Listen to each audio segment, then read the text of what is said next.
얼마 전에 클라이밍 체험을 갔다 왔어요. 예전부터 한번 해보고 싶었는데 최근에 기회가 좀 생겨가지고 다녀오게 되었습니다. 아래 자꾸 서. 우리 참 많이 가서 배우신가요?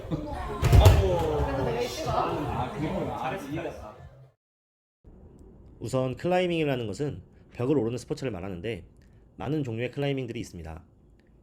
하지만 보통 일반적으로 접하게 되는 클라이밍들은 볼더링 혹은 스포츠 클라이밍이라고 하는 것들입니다. 볼더링은 일반적으로 실내 센터에서 보호 장구 없이 내 손이랑 발만 이용해서 높이가 비교적 낮은 인공벽을 타는 것이며, 스포츠 클라이밍은 로프 같은 안전 장비를 착용을 하고 실제 암벽을 본따서 만든 인공벽을 올라가는 것을 말합니다. 저는 이번에 첫 클라이밍 입문이었기 때문에 주변에서 접하기도 좀 쉽고 무난했던 볼더링을 체험하고 왔습니다.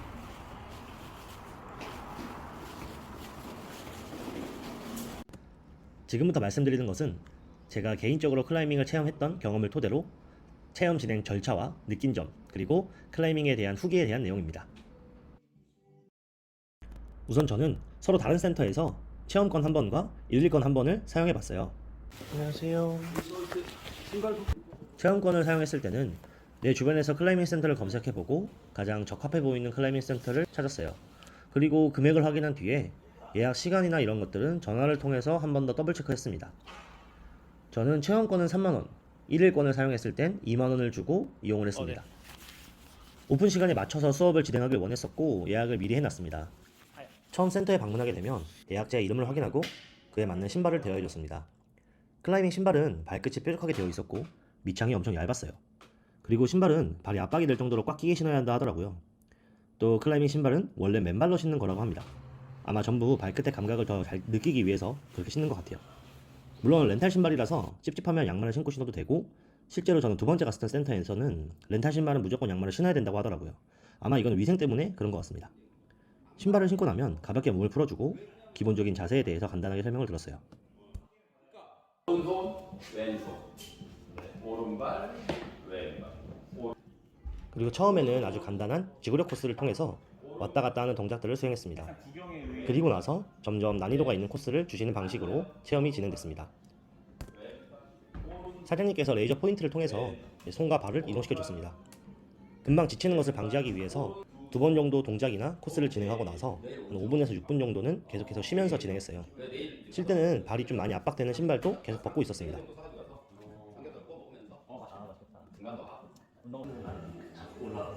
또 중간중간에 손에 땀이 나는 걸 방지하기 위해서 초크를 빌려주셨는데 여기서는 액체 초크를 사용하더라고요. 확실히 액체로 되어 있으니까 가루가 날리는 게 없어서 좀 좋아 보이긴 했습니다. 왼손, 오른발, 앞에만 써요. 그래야 체중이 실려요. 왼손, 두 손. 제가 체험으로 방문한 센터는 크기도 그렇게 크지 않고 사장님이 좀 동네 아저씨 같은 느낌이라서 이런저런 대화를 많이 하면서 수업을 진행했어요. 생각보다 첫 코스를 잘 따라간다고 칭찬도 많이 받았습니다. 그렇지요. 왼발, 오른발. 할 수도 있고 떨어질 수도 있고. 자, 오른손부터 갈 거예요. 네. 바로 떨어질 수도 있어요. 오른손. 좋아. 잘한다. 왼손. 너무 멀다 왼손이. 자, 아까 떨어진 허물을 다시 한번. 오케이. 팔이?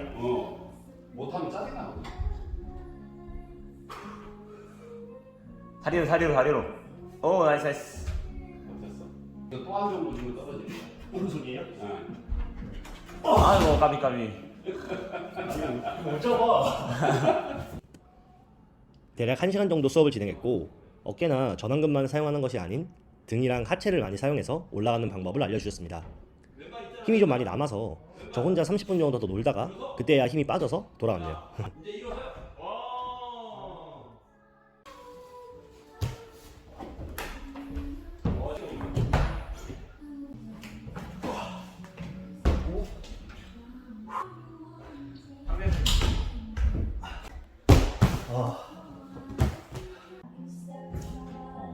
잘하네.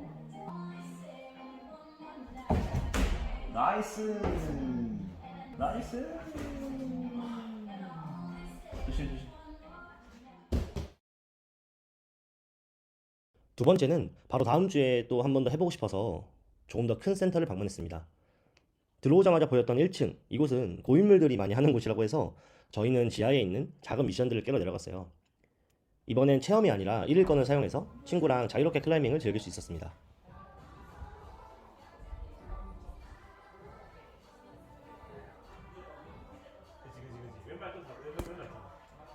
클라이밍을 한번 해보니까 그냥 단순하게 벽을 오른다 라기보다는 좀 문제를 풀어가는 동작이 많더라고요.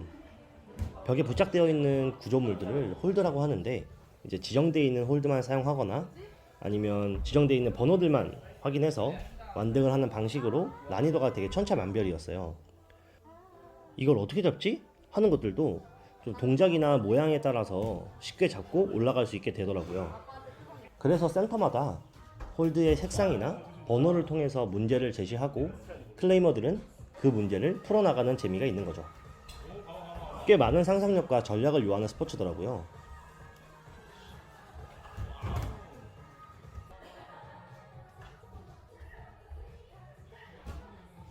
일어설 수 있어? 오! 야, 날다람.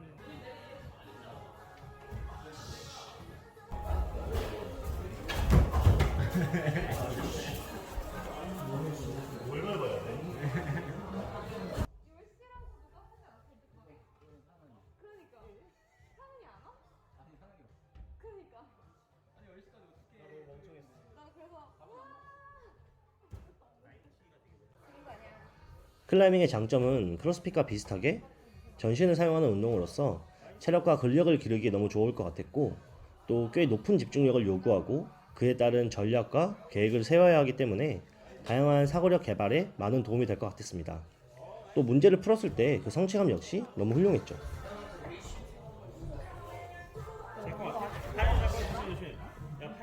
나만 이래? 야 너도 이래?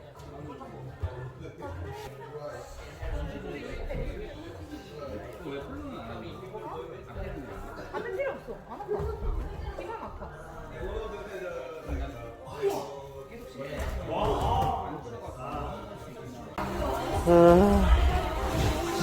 물론 그에 따른 부상 위험도 있고 난이도가 높아질수록 진입 장벽이라는 것에 대한 문제점도 있을 수 있겠지만 이건 모든 스포츠에 해당되는 사항이라고 저는 생각하기 때문에 스스로가 컨디션 관리를 잘하고 노력만 한다면 충분히 멋진 취미로 즐길 수 있을 것 같았습니다. 왼쪽 팔, 왼쪽 팔 위에. 그렇지. 나이스. 아, 너무 멋없게 했다. 저는 클라이밍을 하면서 아주 재밌고 매력적인 스포츠라고 생각했습니다.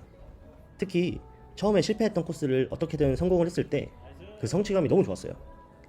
몸이 좀 힘들 수도 있고 어떻게 하면 좀 다칠 수도 있긴 하지만 이런 성취감 때문에 끊을 수 없겠구나 하고 아주 조금이나마 클레이머들의 마음을 이해할 수 있었던 것 같아요. 또 클라이밍은 동호회로 움직이는 경우가 많고 또 서로 모르는 사람들끼리도 내가 하고 있는 걸 보고 있을 때 응원을 해주거나 격려를 해주고 박수를 쳐주는 그런 문화들도 있는 것 같아요. 제가 성공을 했을 때 옆에 모르시는 분들이 박수도 쳐주고 또 잘한다고 말씀도 해주셔서 이 부분도 너무 좋았던 것 같아요.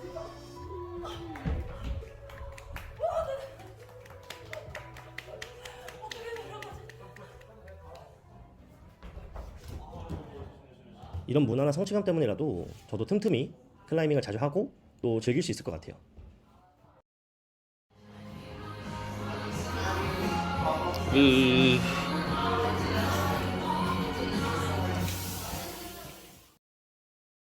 끝!